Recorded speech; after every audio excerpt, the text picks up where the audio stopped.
Here we go. Back again. It is Bear 312. Dom, how are we feeling? Physically, I feel like shit, but that's beside the point. But overall, we're inching closer to that NFL start date where uh, just today was the Steelers' last preseason game. They're wrapping it up against the Bills, up by a touchdown 6 minutes ago. Doesn't really matter at the end of the day. Currently guys are playing their last snap for the year, so what does it matter? But yeah, Yeah, we got, what is it, 13 days away? 13 days away, and then 13. We got the weird Wednesday start. roster cut down is on Monday. So between today and then, look out for some weird stuff to happen because it's gonna happen. Yes, yeah, a lot of names going to come available. But, yeah, I mean, outlook for the next week or so here for us. Doing a nice little bit of a news roundup kind of thing. Plus our 5 big takes for the year. Leading us into our predictions for next week for the season. Best week of the year, predictions week. One of my favorites. Last year, as if anybody remembers, I had two predictions on the opposite ends of the spectrum. One of which was very accurate, in that the Chiefs weren't going to be what we expected them to be. It was just bound to happen. Mm-hmm. The other one was completely opposite, in which I said Rich would take a major step up. He lost starting job that weekend to Daniel Jones and got hurt. And that made me fall in love with the Colts, and you harassed me for putting the Colts in the playoffs, and it looked like that was going to happen. Until he tore his Achilles. He fractured his leg and popped his Achilles in a 10-day span. It was insanity. But yeah, that one was rough. I was wrong. I was right, but I was wrong. So yeah, I'm man enough to admit that one. I mean, he took a major step. Yeah. Towards the door. That's for sure. I definitely went a little less bold with some of these predictions than I did last year. That's fair. We got some of them are kind of bold, but they're never going to be that. It's tough to get too crazy because then you just sound like a loon. I mean, but I already do. So this is true. I mean, it is what it is. Yeah, it's still fun though. My other bold predictions were Cardinals make the playoffs. Micah Parsons traded mid-season. Close. Yeah. He was with that one. He was traded. I think you probably said that, and then he was probably traded 3 days after. I know. I was going to say, I got to look at that. Do I have mine written down? It was August 12th was when I wrote that. And Micah Parsons. Let me look at this. I'm trying to remember. No, he was traded August 28th. Gotcha. So 2 weeks later, 12th? he got traded. Literally 28th. So we did it on the 12th. He was traded on the 12th.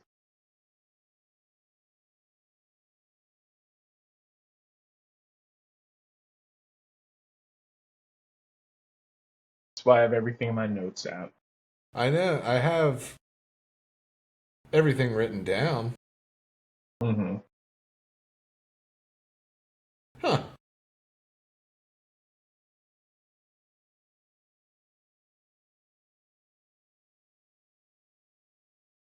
Yeah, looks like I never had that. Not saved, at least. I know. Don't know what happened to that.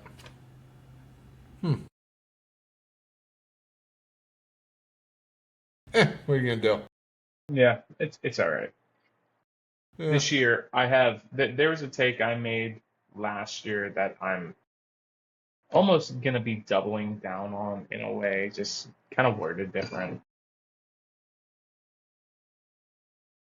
Yeah, for sure. But before we get into that, well, let's pick up where we left off the other day, talking about Deshaun Watson and the Browns and just that whole horrendous quarterback situation there. I was about to go in. and You then were about to go in there. Yeah. Do we you want to started pick the up where actual you episode. left off there, or? Yeah. I'll just kind of keep going a little bit with him Gotcha. and his atrocious behavior off the field. I mean, Mm. on the field. Uh, but yeah, like I was saying, he's hasn't played truly since the 2020 season, basically, because then he sat out, got traded, got hurt, was bad. So like the whole nine. Essentially, this is his last chance to be anything in the league. Hmm. He's kind of like just a shell of his former self. He's not as athletic. He's not as mobile. He can't do the same things that he used to be able to do and make plays down the field. He's kind of like a one-trick pony, and that trick is to be bad. So my kind of thought process, and I was talking to a couple people about this, is that this is kind of like their scapegoat. Hmm. Like if they're just bad, blame it on the bad quarterback, the bad person, the guy who can essentially take the heat for the team, and you guys not really catch any slack because you're like, well, it's this. However, it's still a bad look because of the off the field antics. Unfortunately, they knew that when they traded for him, and they still chose to do so. So no matter what, they were already in that position. Might as well continue to stack on top of it. Um, yeah, I've never made it more clear that I don't like this dude. So continue Yeah. I on with mean, that. obviously, again, that complete image and perception shift in general because of all that stuff. But the other part of it is like anybody that's like shocked about it.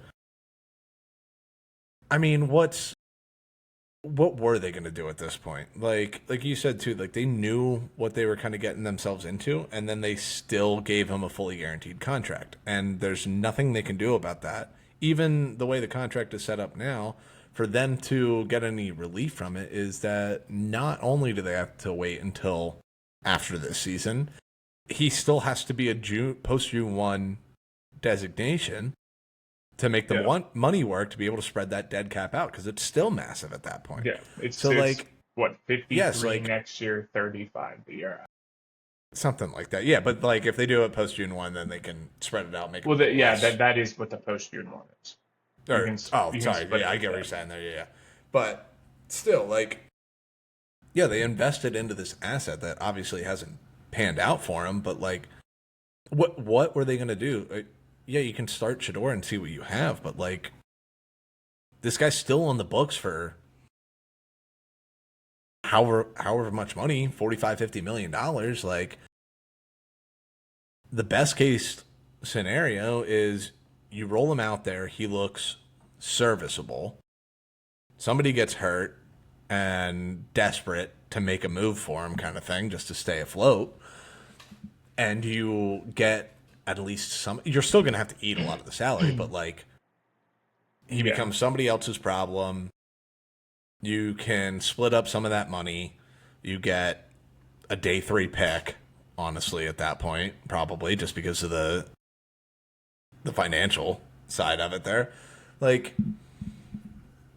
is Shador better, probably better than him right now? I would be willing to say that, but like, again, there's just so much money tied up to this guy that there's nothing you can do. Like you've backed yourself into a corner. And even with Shador, like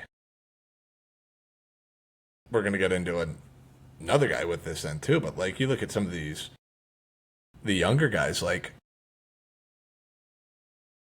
Shador versus JJ McCarthy, I'd probably rather have Shador. At least he has touch.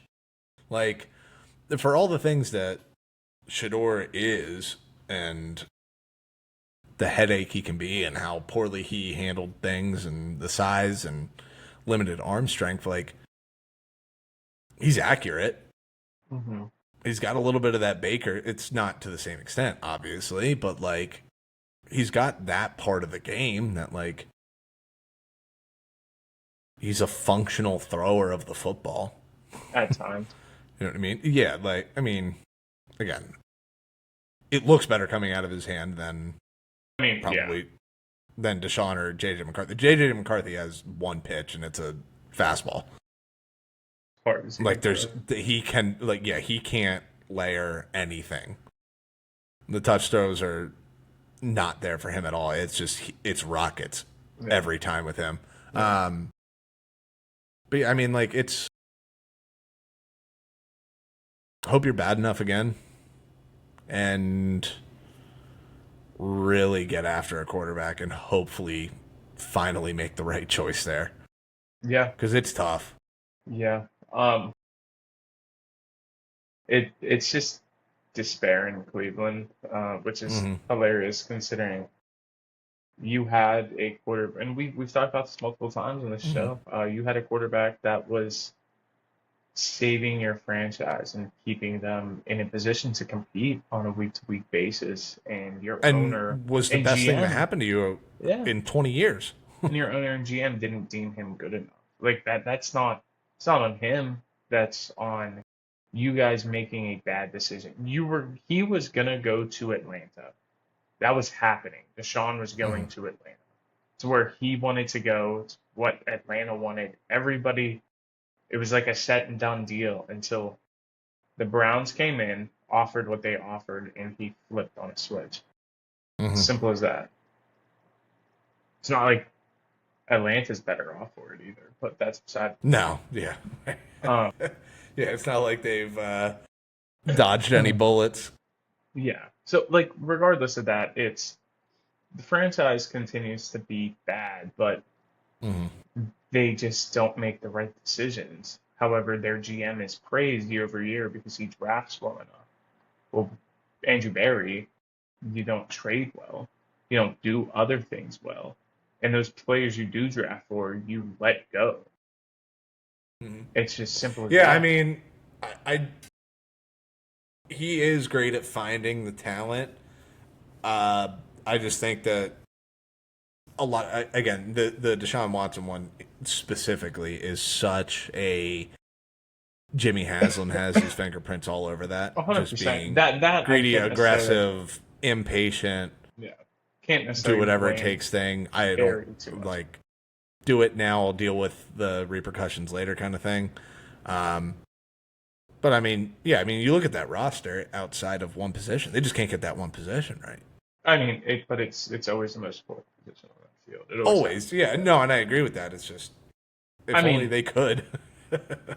they've just gone in the complete opposite direction.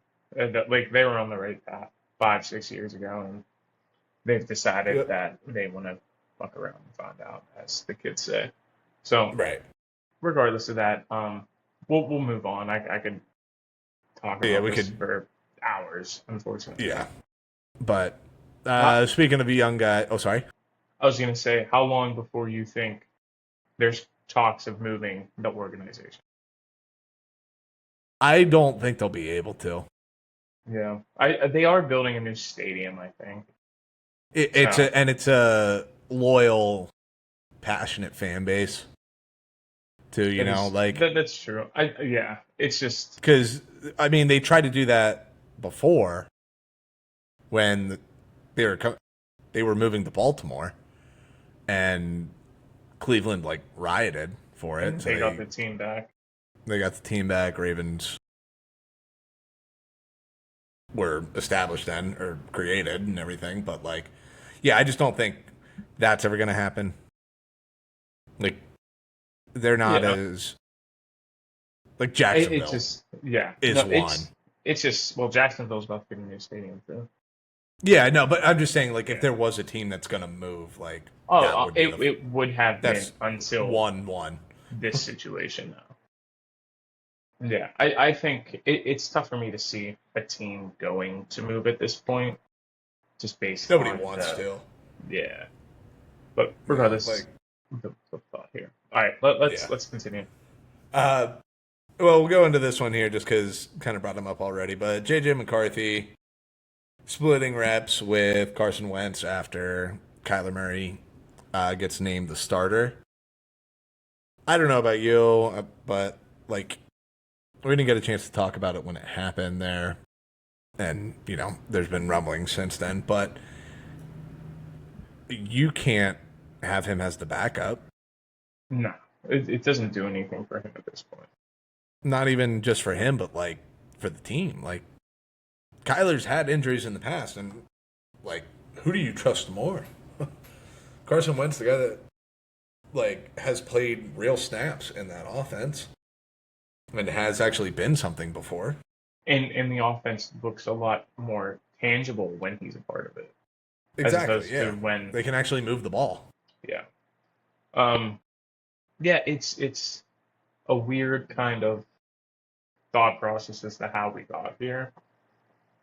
And I didn't necessarily think J.D. McCarthy was going to be good, but I didn't necessarily think he was going to be this bad. And if you can't be good with, or even tangible or serviceable with Kevin O'Connell, I don't know where to go from there. Here's a little thought bubble that popped in my head. What if you did a 1-for-1 trade? J.J. McCarthy for a Rich straight up.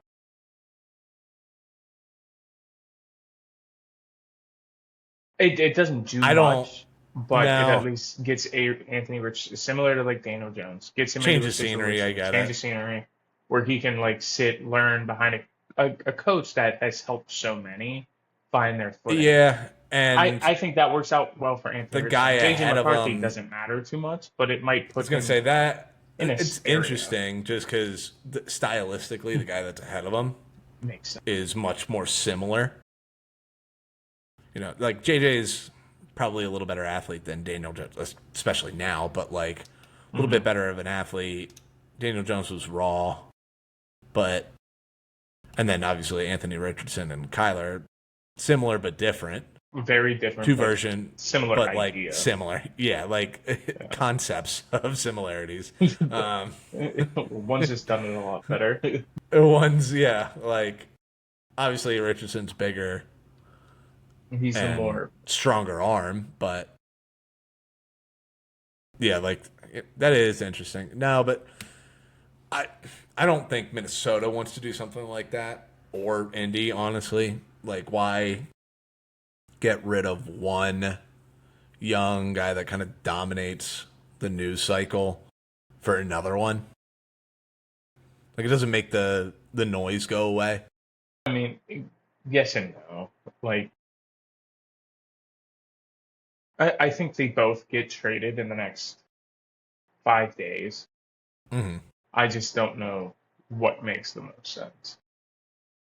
Like, obviously, you want something. You want some sort of like, because if your team's not getting talked about, that's not good either. But you still want some sort of something to watch out. I just don't know where else. Like we were talking about before the show, J.J. McCarthy's other kind of like trade options. I know Indy's checked in, it seems, on him, but other team that is checking on him makes a lot of sense. The Chargers. Yeah, that one makes the most sense. Just because Harbaugh. Yes, that one makes the most sense to me and feels like the most obvious one. You give up a 7th for him. All right. It's going to be a day 3. It's going to be because, and if it's coming from the Chargers, it's probably going to be on the lower end of that too, is what I would guess. Yeah. And it immediately makes the news kind of go away because if he ends up in LA, what are we going to do? A news cycle with, is JJ McCarthy going to fight for the starting job? No.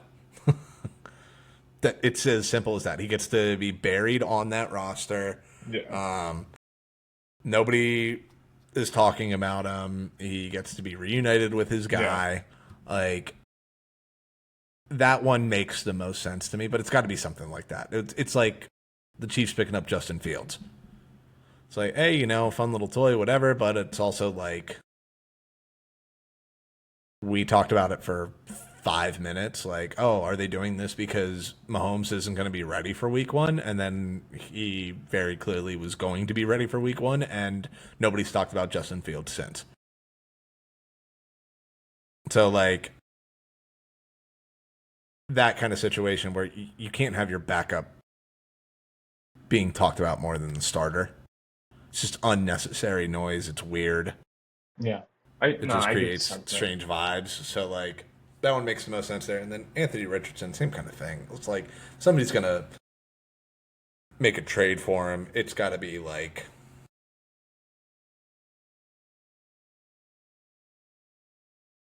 Baltimore, Cincy, New England. Like is somebody with an established quarterback. Buffalo, yes. Buffalo might make a lot of sense. That honestly, yes, that probably makes the most sense. I don't even know who Buffalo's back. It's not. I'll look right now. I don't know. That's a good one. I want to see if I can pull that though. Steelers just lost to them, so Is it? okay. Oh, I want to do this. Where do you go to school?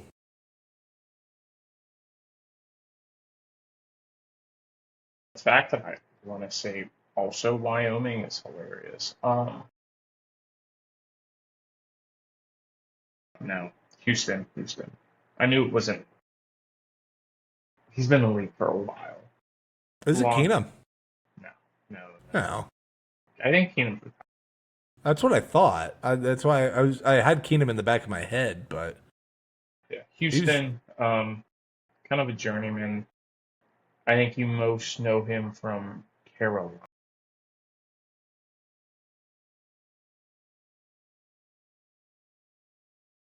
Kyle Allen? Kyle Allen. Nice. I didn't realize he went to Houston. I thought he went somewhere else. Yeah, I thought he went to like a Midwest school, like not D4. Like I definitely thought he was like Yeah. yeah. I thought So, he was like a I thought he was like in East Carolina or something like. ECU, interesting. It's the same thought vibe that we both had. Yeah, like one of the G6 schools. Yeah. Huh. But no, he actually went to the Power Five.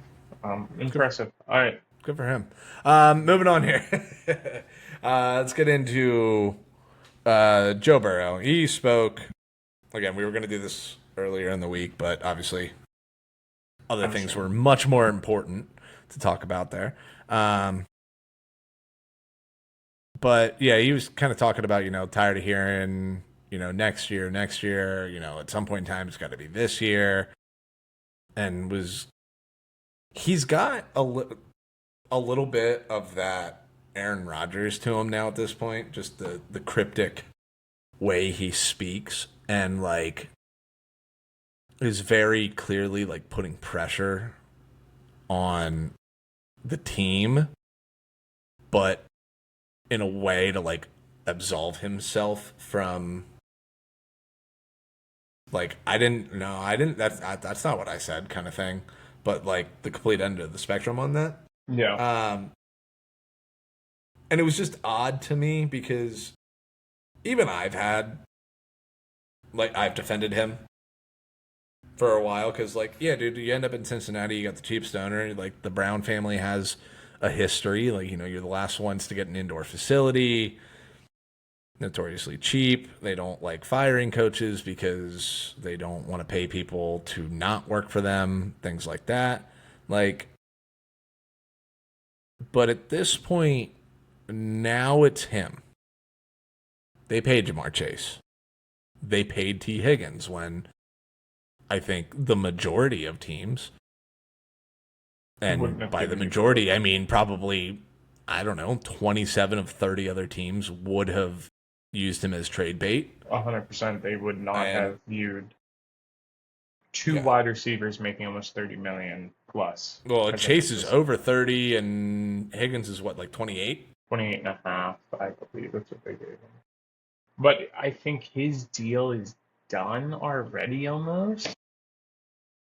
I'm not 100% sure. But regardless, the point is they paid both of them. Yeah, 100%.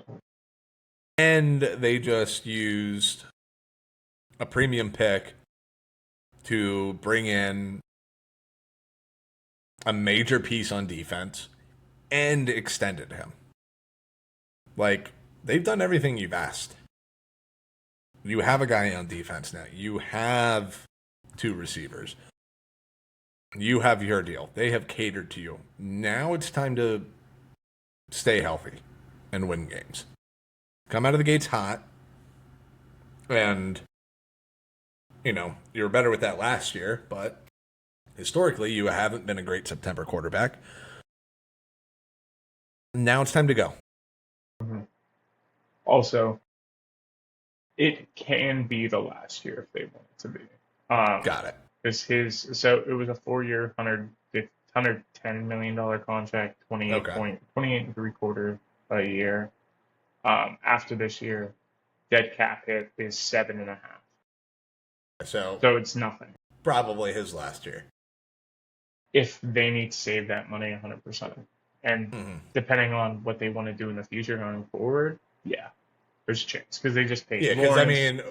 that's what I'm saying. Probably his last year because he's going to want more guaranteed money. He doesn't want to, not going to want to play on that And the Bengals can't without the afford to guaranteed give stuff. him more money. Right. Yeah. So, yeah, that was just kind of my thing with it is like, it just felt weird. Mm-hmm. Like, you can't keep passing the blame or like setting the tone for the year on kind of everybody else in the organization. Like, it's there. I mean, not that the O-line is great by any means, but it's probably the best one he's had since he's been there. Like, got to step up now. Is Yeah, really all I had there. yeah. I think it's an interesting point of contention, and kind of how you took it depends on how you feel about it. Because my initial reaction wasn't the same as yours. It was just Mhm. he's frustrated with missing the playoffs the last 3 years and the team, and just wanting to actually get back to where they have been. However, in that same light, I understand what you're saying, in which it is now you have everything that you can possibly Mhm. need. If you don't get there this year, it's your fault.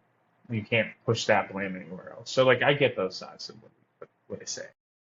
Yeah, like I said, I do think it's like I said, he's just got some of that Rogers kind of thing in him where it's like that. I'm Yeah. not saying, but I'm saying like kind of No. saying it through back channels to avoid Yeah. criticism, kind of thing.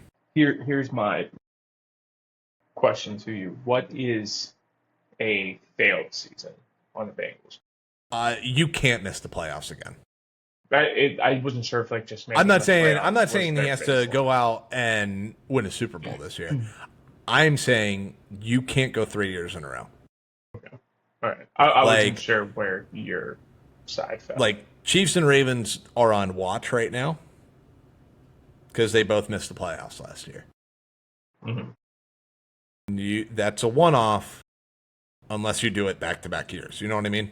Then it's a trend. Bengals are already there. They've already missed back-to-back seasons, and you can kind of go, oh well, you missed most of the year 2 years ago, and he missed a handful of games last year. Cool, get right and let's go. Yeah, exactly. Like if it's injuries again, then there's massive questions. And if you are healthy and you don't make the playoffs, it's a very different discussion now.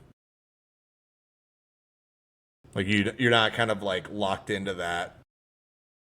I get to be friendly with that first tier of guys anymore.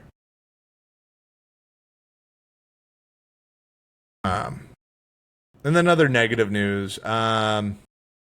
Josh Jacobs Yeah, man. not looking So good. I heard the rumblings about this a couple months back, and I brought it up to you, and then it just kind of went Mm-hmm. away. And then I don't know if this is a separate incident or if it's the same incident that occurred. I think it's the same. They just found video evidence of what happened and brought him in on the charges. And that's what's bad. Is there's proof that what she said you did happened, and you're you're kind of done, man. And if he goes and he's going to court, he was officially arrested today, could face up to 18 months in prison. It's no longer like allegations, it's irrefutable. So I expect the Packers probably to release him prior to Monday.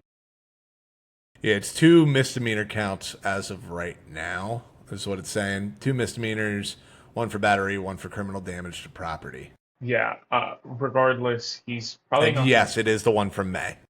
Okay, that's what I thought. He's probably not playing this season now, regardless of what you decide to do if you're Green Bay, because he's going to go on the non-exempt list if you decide to keep him, and you're just riding out. Well, here's the thing with that, with your point about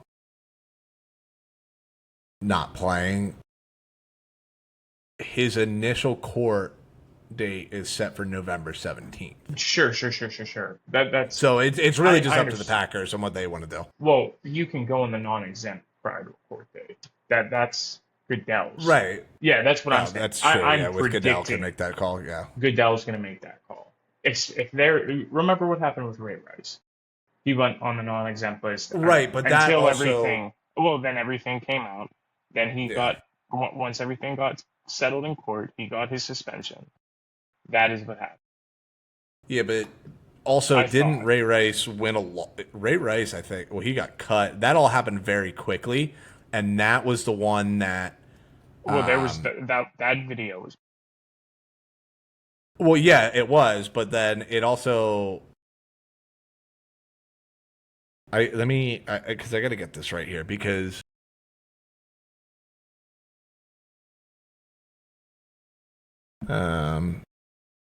Yeah, because they jumped on that right away.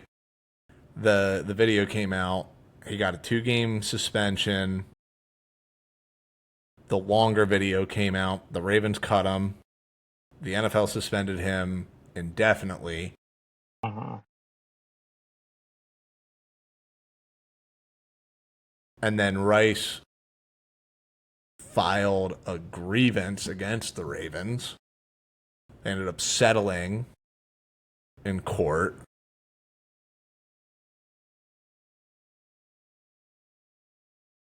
And then that's what it was. So he got they were very quick on it. That's what it was. They gave him the 2-game suspension, then indefinitely suspended him.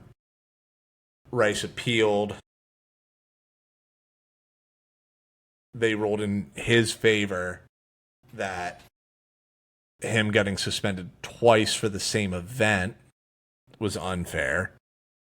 And then that's when he became eligible again. But there was also I remember that one got weird, and that's why Goodell has been much more cautious That's fair. and patient on that, because the grievance that he filed against the Ravens, he asked for $3.5 million in back pay.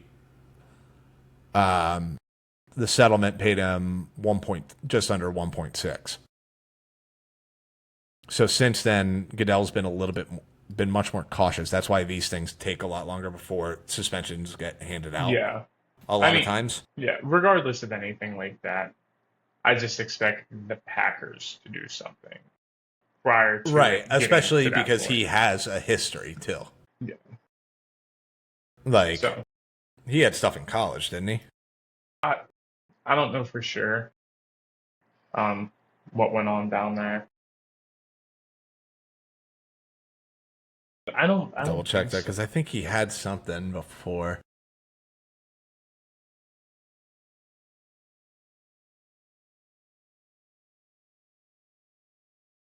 I thought he had something else. Yeah, I didn't, because he ended up going first round.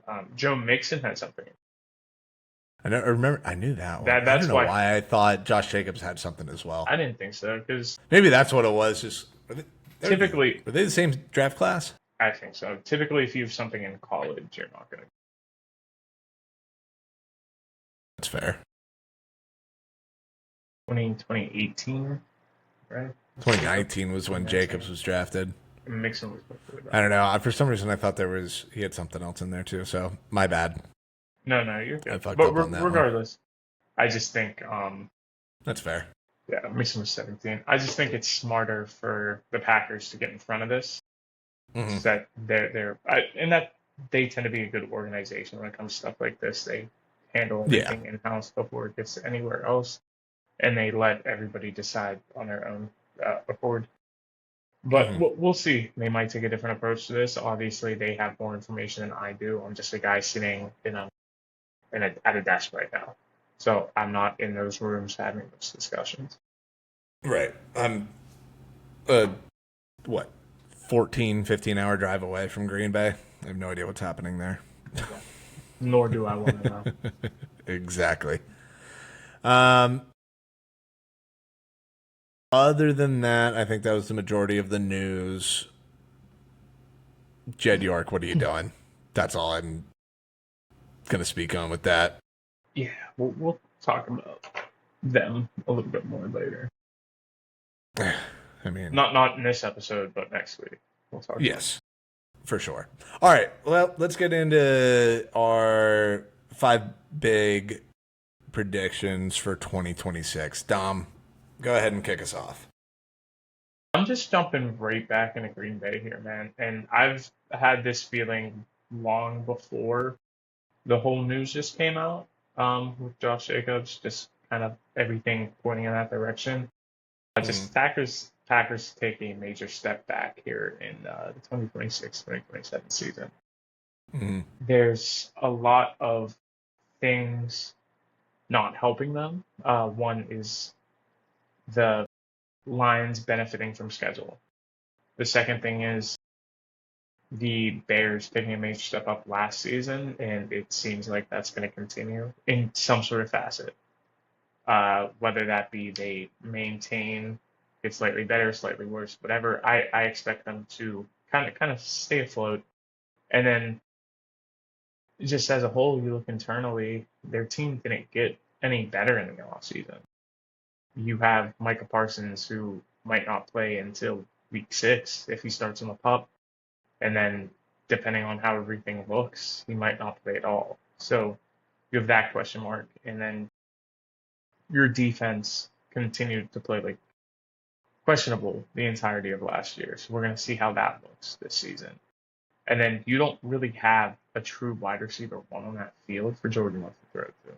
You have a lot of Mm-hmm. guys for sure, but It's kind of you been let their whole thing for the entirety of his career yeah, and is then a bunch of guys, but no true number one. you let his most consistent receiver walk in free agency because you had already paid Christian Watson and Jaden Reed, two guys that are just at the end of the day they're just guys. I don't Mm-hmm. love either of them. And then you have Matthew Golden, who hasn't done anything yet. He feels Mm-hmm. like he could be something at one moment and then nothing at the next. Hurt to start the year last year, hurt again during camp. Yeah. And That's the now, other thing. Is just like everybody's getting hurt again too. yeah. And now you have Kraft was Tucker. coming off Yeah, I of was the going to say ACL. Kraft is coming off his knee injury. So whether he's up to speed to start the year or not, that's a question mark. There's too many unknowns surrounding Green Bay that I would hedge on putting any chips in their basket. Yes, no, I agree with you 100% there. And I'm going to piggyback off of you for my first one. I think this is the last year of Matt LaFleur in Green Bay. I know he just got the extension, Ooh. so he wasn't going to be a lame duck. But spoiler alert, I have them finishing last in that division. This was prior, put that down prior to the Josh Jacob news. Yeah. All right. I just don't like it. I think the losing or not having Micah for the first, could be Potentially 6 weeks. 6 weeks. So. Yeah, is a major loss. Like they went winless once he got hurt, including that game. I feel like he's kind of been on the hot seat a little bit every year, even going back to the Rodgers years. Even as good as he's been, I feel like more people had to kind of come to his defense and go this is a really good coach, and I think he might just be ready for a change of scenery too. Whether it's they fire him or a mutually agreed to part ways kind of thing. Like Yeah. I think this is the last one. Interesting. I don't hate that. Definitely wasn't something I was thinking about in big name coaches leaving. I feel like there's always, we have what on average 6. five or six, yeah, every year, and there's always one weird one or one that just kind of catches you off guard. And I'm that's the one that I think this year is going to be the damn. Yeah. That job's available. Yeah. Yeah. I mean, talk about job security again. If that job does come available, it's one of the few where when it's ready, that's your number one spot to go to. Right. Yeah, we had two of them this last coaching cycle, but and I predict that's one of right those, up there with the two of those. I predict one of those will come available in the next 5 years again. Just kind of how that is. Are you talking about McCarthy. Ravens and Steelers? Well, I'm talking about. Well, yeah, McCarthy. Yeah, McCarthy. Just because of his age, more so than anything. Yeah, that makes more sense. Yeah, Doesn't have to deal with like, yeah. I was like, yeah, no. I'm back on board there. I was confused for a second, though. All right, number 2 for you. Piggybacking off coaches here, I only have one coach speak, and it is. I'm not saying he'll be the first coach fired, but he'll be the more shocking coach to be let go first, just because of expectation. But I think Aaron Glenn will be gone by week 6. Okay. Like I said, might not be the first coach, but I thought you were gonna steal mine. no, for a second there. My very few things on this list are bold. Just pretty simple takes here this year. Yeah, I mean that one. Yeah, I can see it. I mean, I think he's probably the favorite. Is he? I have no idea. I would assume. I didn't even look. I think I know what route you're going with now that you say that. I almost wish I would have went that route. No, sorry. Dan Quinn is actually the favorite. Sure. Mine's not as. Damn, I thought mine was a little bit spicier than I thought. Now that I'm looking at this, what is what's a Glenn on there? Plus 400. Wait, what, third best odds, or worst. I don't know what word to use for that. He's third on odds. the list. Third highest odds. I'm like, I feel like best is probably not the. I mean, right depending on how there. you feel about that. So. Not for him. Yeah, which for me, I have Todd Bowles being the first coach fired. Oh yeah, I mean, yeah, 100%. Yeah, I just think like that's one of those that you kind of. Oh, this looks bad. What's that? Yeah. Just the 2 head coaches we predict getting fired are. Oh, well, that's fair. I mean, so let me explain mine first. Yours is pretty self-explanatory because everybody was like, "How the hell is he getting a second year?" Because it was that bad. Yeah, it was that bad, and it's still going to continue to be that. I thought I didn't even think about that. I thought Bowles was going to get fired at the end of last season, Right. and it's nothing spicy. I mean, that team's been on the south trajectory for a long time. So. Yeah, my thing is I looked at their schedule and I was, going through, when was first coach fired, since 2020, 3 of them have been gone in October. So you go to week 6 and they could be 2-4. They could be 1-5. Yeah. I just don't think they're a good enough team. Right. Anymore. And I think Baker is pissed off at the organization. I just don't. I mean, Vita Vea got paid, but I don't. It was a 1 year. It was a 1 year deal. So like Vita Vea essentially got what he wanted, a 1 year contract to get him to free agency next year. He's making what he deserves to be making, with a chance to sign with the team that he wants to go to next year. Right. It's exactly what he wanted. Yeah, I thought honestly he would have longer odds. I should have looked at that too, to be completely honest, just because that's such a winnable division. You know what I mean? Like it's one of those anybody can win that one and everybody can come in last kind of thing. Um, but yeah, I'm not seeing it with Tampa Bay this year. Not really seeing it with anybody in that division, but somebody has to win it. That's fair. All right. Who you got next here? Who you got next? Next thing I got here is in these next 5 days, I think there's going to be one unexpected trade that's going to happen. One that we just don't. It's weird. We're like, well, I didn't think that was going to happen. Something that I can't even put a name out there because who could it be? It's going to be a weird one. Like you could just say like, oh, JJ McCarthy. Just the names that we've already talked about. But I think like Drake London getting moved. That's not going to happen. But yeah, like. But you know what I mean? Like something like that. Yeah, something that's just like, ooh, that makes sense. But like, I wouldn't have expected it to happen. Yeah, nobody knew it was coming. It was like Micah Parsons getting traded last year. Like, haha, yeah, that's funny, and then it happened. Right. Yeah, like it could be like fair. Christian Gonzalez getting traded or Joey Porter Jr. getting traded.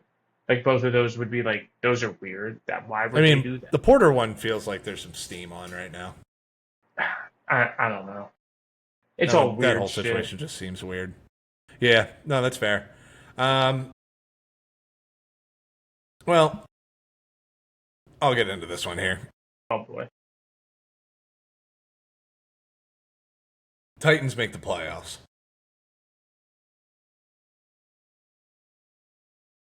Here's where my head is at on this one here. So you have two former head coaches on the staff. Neither one of those situations were great. Daboll did at least make the playoffs one year. But my biggest thing with it is Robert Saleh never had real security on the offensive side of the football to let him kind of just take over the defense. He has that now. Daboll is a very good offensive coordinator. Wasn't a great coach, very good offensive coordinator. He gets it. That's going to allow Saleh to just focus on the defense and be that like players coach and making sure his side of the ball is right. And that was the other thing too. Is like Jets defense was good in Saleh's time. He took care of his side of the ball. It's just the offensive side he wasn't getting any help on.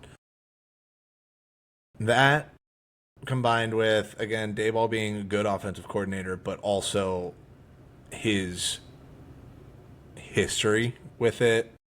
Like, he made Josh Allen what Josh Allen is.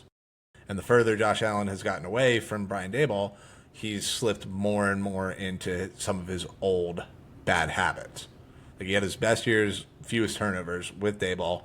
Each year, his turnovers have kind of gone up. The weird turnovers happen.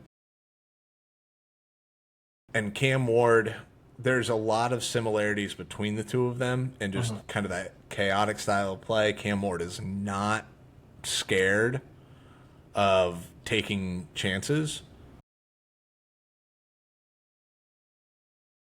Daboll is going to help refine that. And I think it's fair to say that Cam Ward was a more refined player coming out of college than Josh Allen was. Yeah, Josh Allen obviously had has the traits that like few people have ever had, if anybody else has had them. But he was so raw, and really needed Daboll to help with that. Like Cam Ward is a little bit more polished, so it's not this like massive overhaul on how they play the position. And then just helping Cam Ward, like the receiving group last year was not doing him any favors at all. Between the drops, I mean, he was making plays and just guys weren't holding on to the ball. you draft Carnell Tate, who, again, you draft him at 5, probably an overdraft, but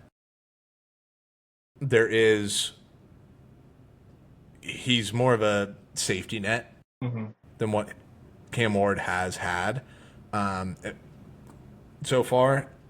And bringing in Wan'Dale Robinson, again, overpay, but back-to-back 90-catch seasons, like, he's going to be another safety net in the slot. Like, they've done the right things to help Cam Ward. And then that division, too. I think there's a lot of questions in that division. I think there's some good rosters. I think there's a lot to like with that division, but there's also parts of it that that make you pause a little bit. And then just simply, there's always one weird one. Every year we have a weird team that makes the playoffs. This is mine this year. That's fair. I can respect your thought process. I don't agree at all. That's fair. Yeah, I just have differing opinions than you on Cam Ward. I think Cam Ward is, unfortunately for him, a very, very polarizing player in that he has the people that ride hard for him, and he has the people that don't. Yeah. We are on which is the fair. opposite side. I am not, like, banging the drum on Cam Ward. I'm not saying you are. Also, like, I don't think he's terrible by any means. For sure, I get that. I'm not saying he's terrible. I just don't think he is what some people believe him to be. That's fair. I agree with that. But yeah, I have my team like that, and we'll talk about them in the upcoming days. I will not discuss them today. It's probably my boldest prediction on this list because there's no volition behind it. There's no feeling. It's just like, I don't know, man. I'd like to see this happen. I think Marv is traded by the dead. Ooh, that'd be fun. Yeah, I think there's been some talk about it last year, just mixed with his play and just situation in Arizona. They don't necessarily benefit from having him. He hasn't progressed at all since being there. So I think they could benefit from getting a pick or two. He could benefit from moving to a new situation. Because I think a change of scenery would be good for him. 100%. Arizona is going to be a little bit of a revolving door here over the course of the next 3 years with people coming in and out. I'm not even saying on the coaching side. That could be the case. It is not a good situation there. But the players itself are going to kind of be coming in and out. Things can change, certainly. It just takes one player to change that, like a Buffalo. But in turn, I believe that in order to do so, you need the proper ammunition to get there, and players such as Marv isn't going to kind of hold you back, especially somebody who hasn't reached that potential and he might go out there this year and crush it and blow me away, whatever.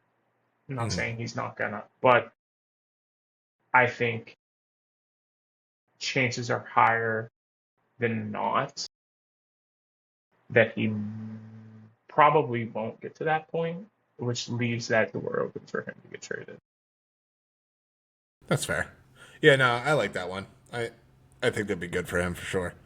I'm going to go to, again, in the last few days here, this has probably died off a lot, but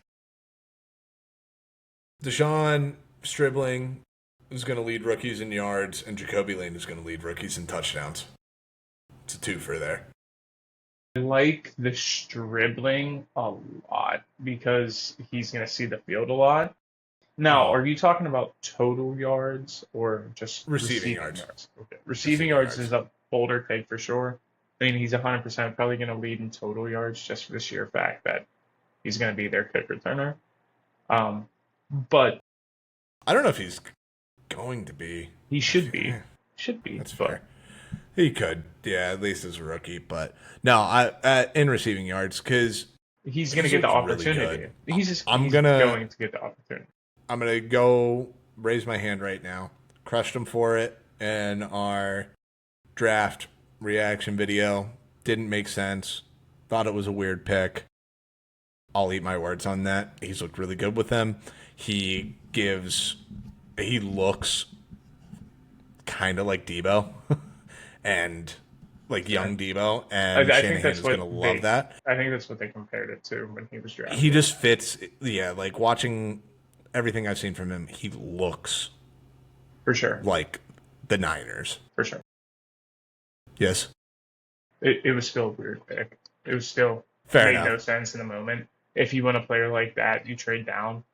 Um, but regardless of That's that, fair. he has looked great. I can't doubt him for that, and he's Mm. been what they need. And it helps that he's getting the opportunity because Pearsall's been hurt, so and other wide receivers in that team have been hurt. That's why they brought Debo back in.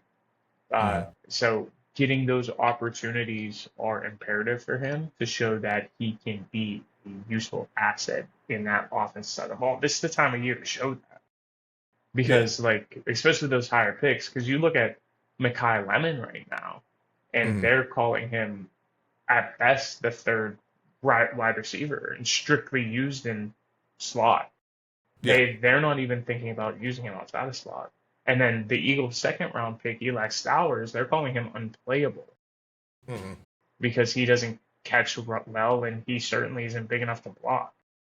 So when you have a guy like that and a team drafting that poorly in the first round and second Mm. round, it's a bad look. So for the first Yeah. time ever, potentially the Niners could be doing the right thing. But Yeah. I'm Or it's finally working out for him. Yeah. No, yeah. I just So it looks he looks really good, and I think them shutting him down and attaching an injury to it. I think it's just them shutting him down. I think they went. We've seen enough. yeah, 100%. Shanahan's really excited about using him, and I think he's going to be great. And then on the second half of that, I think Jacoby Lane's going to get there on touchdowns because of just his usage.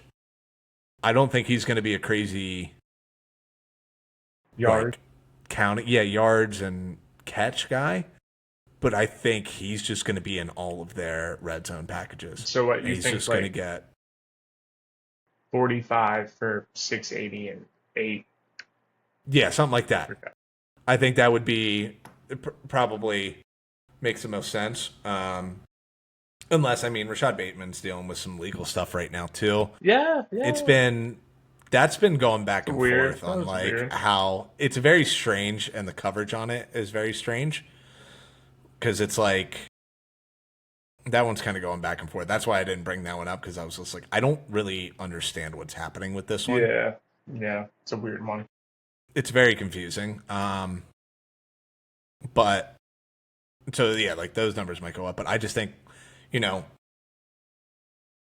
new tight ends and everything I've heard about the relationship he and Lamar have built, and again, just that catch radius. I think he's going to be what they wanted DeAndre Hopkins to be for them.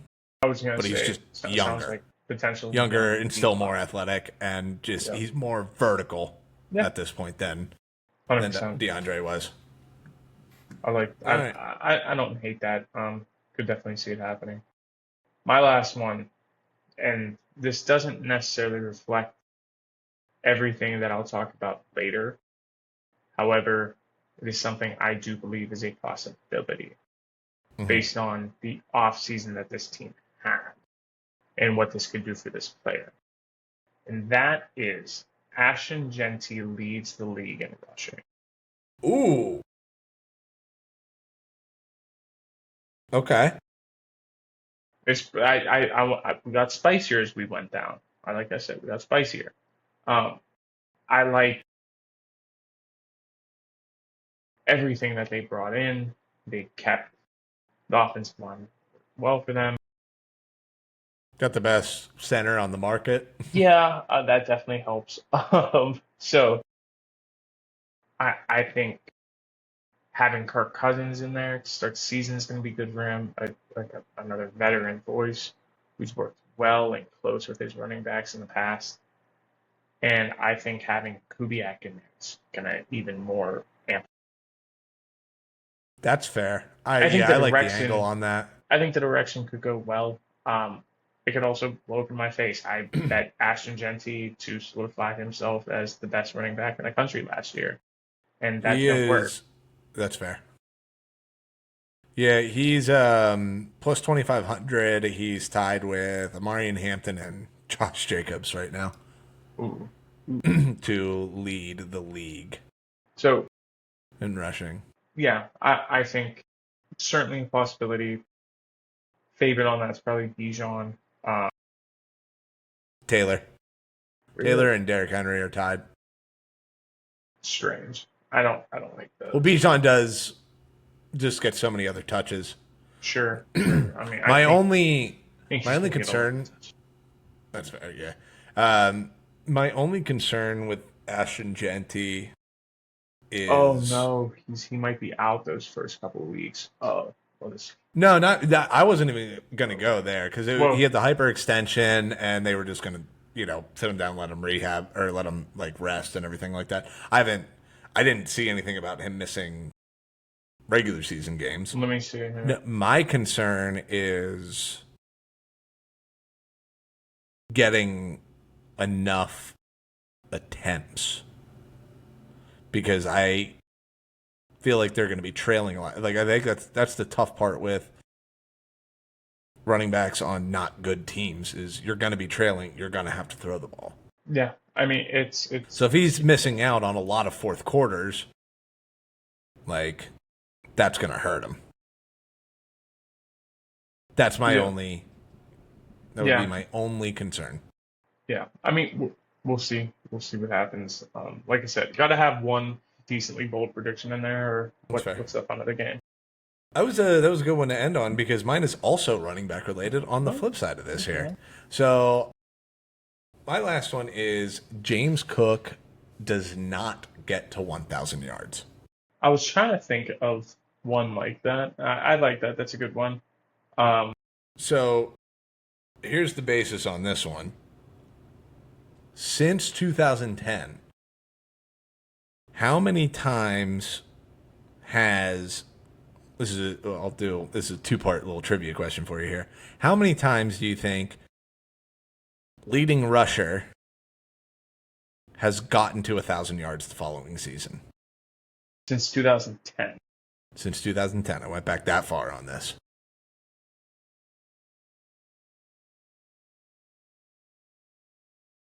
Okay. 3 times. Just kind of basing on what you're saying. It's 6, but yeah, you went a little, Okay. a little under Yeah, on that one there. Yeah. I mean, Yeah. just kind of the way you were saying it, but yeah. It's I think I was looking at it's only this, happened once since 2020. Oh wow. Okay. Yeah, Because Saquon was the only one to do it. Saquon He got did the that 2000 1,000 last year. Yeah, he was like 1,100, I think is what it was. Ooh, that's interesting. Yeah, I'm gonna pull that up here real quick. Yeah, because I know JT didn't. He was hurt. And that's usually a lot of it is injuries. Yeah, he C-Mac. 1140 is what he finished with last year. Dang, I can't believe he had that many. Yeah, the only ones to do it, Arian Foster, and led the league in 2010. Got to 1,000 in 2011. AP, the 2,000-yard season, got back again the following year. Shady did it from led in 13, got back to 1,014. Zeke, 18-19.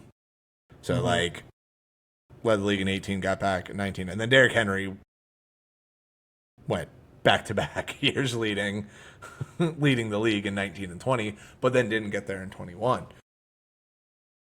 It's just one of those, the wear and tear on guys, it's a lot of it is injuries. Some of it is falling off the cliff. Like DeMarco Murray went from his, 18 16. or whatever it was. 18. Yeah, like his massive years.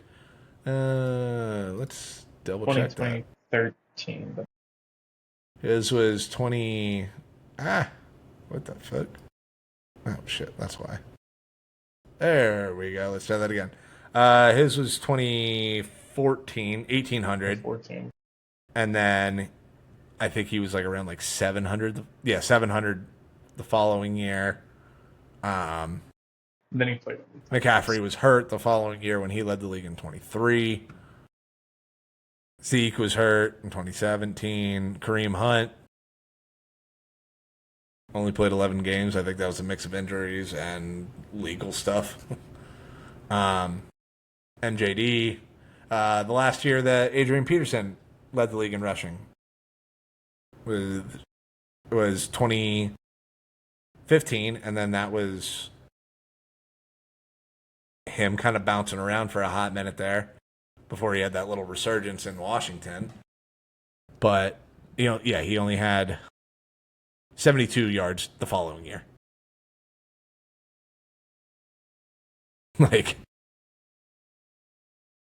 It's one of those, and it's you're usually leading the league in attempts. It's just a lot of wear and tear. Your body doesn't hold up the following year. And I think he's going to be a popular pick in fantasy and different things because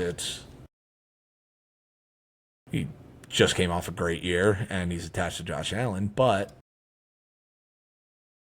I think we're due for a shaky season. That's fair.